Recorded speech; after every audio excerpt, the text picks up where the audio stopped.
How many times we have to say that? I didn't want impeachment. Lahat ng kakampi ko sa Kongreso hindi nag-file ng impeachment complaint.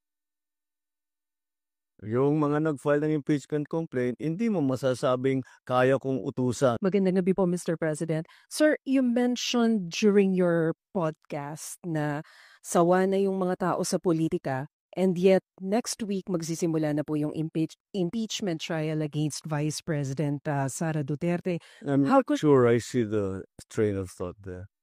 Sawa ang tao ng politika pero may impeachment. Yes, sir, because it's a political proceeding. So do you see this as a start of another political chaos?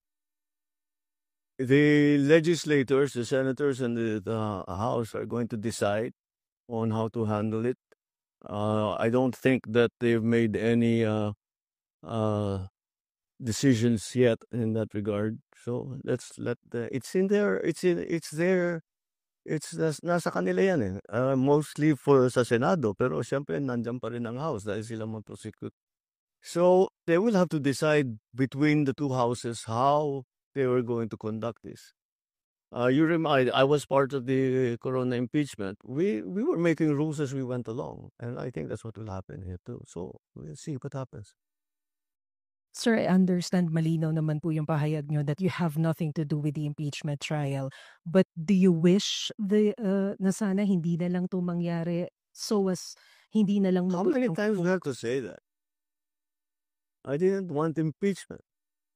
Lahat ng kakampi ko sa Kongreso hindi nag-file ng impeachment complaint.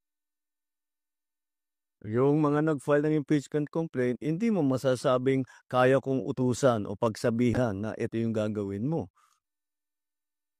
So, why do I have to keep explaining that I did not want impeachment?